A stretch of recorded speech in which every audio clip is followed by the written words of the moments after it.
माँ दंतेश्वरी के पावन धरा में आप सभी का स्वागत है।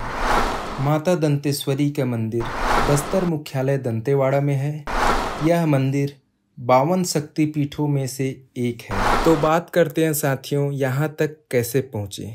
तो आप बाई एयर, बाई ट्रेन और बाई सड़क मार्ग द्वारा आसानी से आ सकते हैं। तो आप रायपुर से बस द्वारा या फिर टैक्सी बुक करके या फिर अपने साधन से 380 किलोमीटर का सफ़र तय कर हसीन वादियों से होते हुए आएंगे, जहां आपको विश्वविख्यात केसकाल घाटी, सघन वन, झरने एवं प्राकृतिक सौंदर्यों को निहारते हुए कब दंतेवाड़ा पहुंचेंगे आपको पता नहीं चलेगा। वैसे मैंने तो इस सफ़र को यादगार बनाने के लिए अपने राम प्यारी से 1 हफ्ते के लिए आया हूं और यही कोशिश रहेगी बस्तर को ज़्यादा से ज़्यादा एक्सप्लोर कर सकूं। देखो, बस्तर सीरीज़ का आज 4था दिन है और यह वीडियो 5वां पार्ट है। तो साथियों, पहले पार्ट में आप लोगों ने चित्रकूट वाटरफॉल का आनंद लिया। दूसरे पार्ट में आप लोगों ने बम्बू राफ्टिंग एवं कायाकिंग के मज़े लिए। तीसरे पार्ट में 3000 फीट की ऊंचाई में विराजित ढोलकल गणेश के दर्शन किए। चौथे पार्ट में बाहुबली मूवी में फिल्माया गया हांदावाड़ा वाटरफॉल का आनंद उठाए और आज 5वें पार्ट में दंतेश्वरी माता की दर्शन करेंगे। हेलो, जय जोहार, नमस्कार। आप सभी का स्वागत है एक फ्रेश मॉर्निंग के साथ।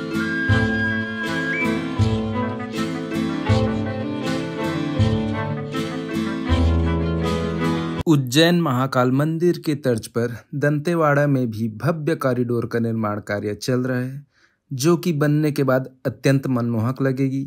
बरसात के दिनों के लिए छत मिल जाएगा और गर्मियों के तपिश के लिए राहत।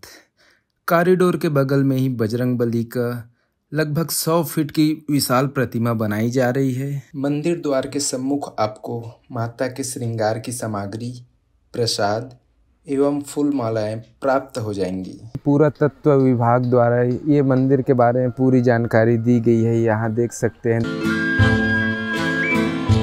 यहाँ पे जूता चप्पल रखने के लिए निःशुल्क सेल्फ बनाया गया है। माता दंतेश्वरी का मंदिर दोनों ओर शंखिनी एवं डंकिनी नदी है और उसी के ही तट पे यह है माता दंतेश्वरी का मंदिर। गरुड़ स्तंभ में ऊपर में विराजमान है गरुड़ भगवान जी, और इस गरुड़ स्तंभ की ऐसी मान्यता है, जो भी मनुष्य पीछे से अपने हाथ से उस स्तंभ को पकड़ लेते हैं, उसकी सारी मनोकामनाएं पूर्ण हो जाती है। कहानी को कुछ लगभग 800 साल पुरानी है। जब यहाँ के बस्तर के राजा अनमदेव जब राज्य का सीमांकन हो रहा था, तो वो हमारी जो माता दंतेश्वरी के अपार भक्त थे।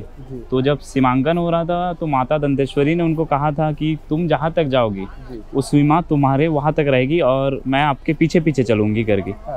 ये कहानी हुई तो अनमदेव जी ने कहा कि माँ, आप मेरे पीछे रहेंगे, मेरे को इस बात का सबूत कैसे मिलेगा। तो उन्होंने बोला, आप जहाँ तक जाओगे मेरे पायलों की आवाज़ तुम्हारे साथ साथ चलेगी, लेकिन एक शर्त है कि तुम जहाँ पीछे पलट कर देखोगे मैं वही विराजमान हो जाऊगी करके। तो जहाँ तक उन्होंने जगदलपुर से चालू किया था सीमांकन, तो जब यहाँ तट पर पहुँचे, यहाँ 2 नदियों का तट है, शंकनी एवं डंकिनी। उस समय बालू जो थी, रेत, तो माता जो थी उनके पीछे पीछे चल रही थी। जब अनमदेव जी सामने चल रहे थे तो अचानक से माता का पैर जो था रेती में धंस गया और उनके पायलों की आवाज़ आना बंद हो गई। उन्होंने तब जाके अनमदेव ने पीछे मुड़ के देखा तो माता वहीं पे विराजमान हो गई। तब से ये बस्तर की आराध्य देवी के रूप में यहाँ पे बहुत बड़ा मंदिर स्थापित कर दिया गया, जहाँ दूर दराज से लोग आते हैं।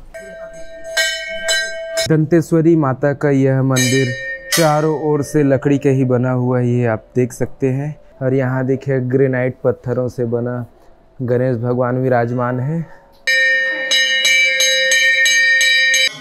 जय माता दी, जय दंतेश्वरी मैया। माता जी का पालना है जिसे माता जी विराजमान करते हैं।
माता दंतेश्वरी का मंदिर अनेक रहस्यों से भरा हुआ है। साथ ही साथ यह मंदिर का निर्माण की बहुत ही अनोखी कहानी है साथियों।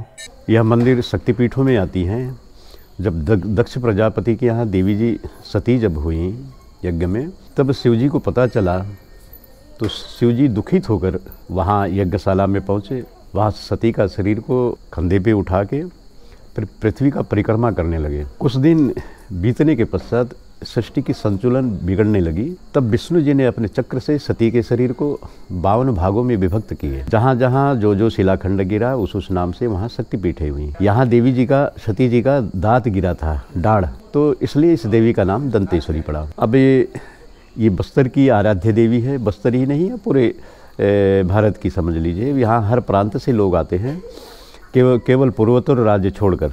यहाँ दोनों नवरात्र में ज्योति प्रज्वलित की जाती है। अभी पंचमी से, फागुन में पंचमी से यहाँ 10 दिन का मेला लगेगा। इसमें प्राय हमारे उड़ीसा से हैं, फिर बस्तर से हैं, जितनी देवी देवता हैं सभी को आमंत्रित करते हैं हम। 1000 से ज़्यादा छत्र आता है यहाँ पे देवियों का, देवी देवताओं का। और यहाँ 10 दिन का मेला लगता है। इसमें विशेष पूजा अर्चना किया जाता है। यहाँ दंतेवाड़ा में 2 नवरात्र नहीं बल्कि 3 नवरात्र मनाया जाता है। जो फागुन है, फागुन में भी 9 दिन तक डोली यहाँ से, यहाँ नारायण मंदिर है यहाँ, वहाँ पे डोली का जुलूस निकाला जाता है। वहाँ देवी जी का पूजा होता है 9 देवी का प्रतिदिन। 9 देवी का पूजा संपन्न होने के पश्चात 10वें दिन में फिर यहाँ नगर भ्रमण होता है देवी का, वो मेला कहा जाता है उस दिन।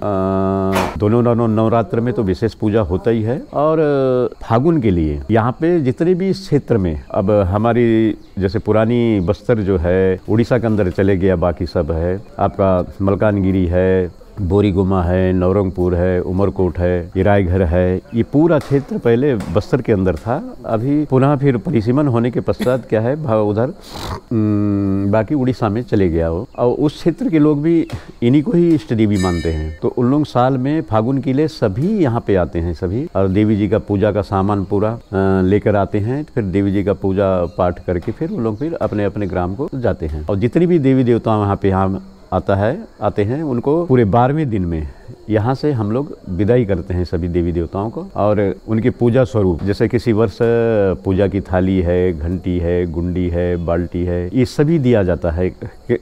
माई जी का जो भी देवी देवताओं का सामान है उसको सुरक्षित रखें। पूरी क्षेत्र के देवी देवता यहाँ आते हैं। और महिमा तो देवी जी का ऐसा है, जो मांग लेता है वो अवश्य पूर्ति होती है। अब माँ अपने पुत्र के प्रति किस प्रकार स्नेह रखती हैं उन्हें मालूम है। और जो भी श्रद्धावश जो भी मांगते हैं यहाँ पे, उनकी मनोकामना अवश्य पूर्ति होती है। यहाँ एक पत्थर का आधार स्तंभ बना हुआ है, जहाँ ऐसी मान्यता है जो भी भक्त अगर सच्चे मन से सिक्के को चिपकाता है तो सिक्का जरूर चिपकता है।